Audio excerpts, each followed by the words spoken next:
Question number 2.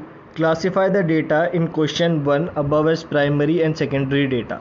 So, primary data means that when you collect the data from yourself, that means the data is being originally collected by you, not it's been not taken by somebody else or any sources.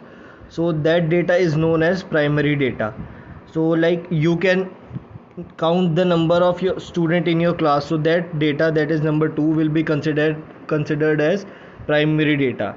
And as similarly, question point number 3, consumption of electrical units. You can check in your electric meter how much electricity you are consuming in every week. And number 5, number of tools in your toolkit. You can count it by yourself. But in case of number 1 and number 4, that is number of aeroplane on an airport, since you cannot know the exact number of airplane on an aircraft, because either,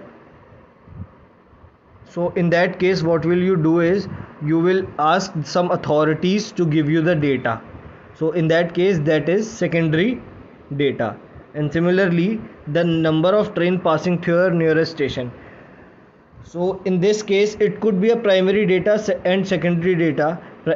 How primary? Because if you're sitting there for a whole day to count the number of train passing through the station, in that case it will be primary data. But in case you are asking some authorities of your real nearest railway station, that in that case it will be secondary data. But generally we will consider this is as secondary data.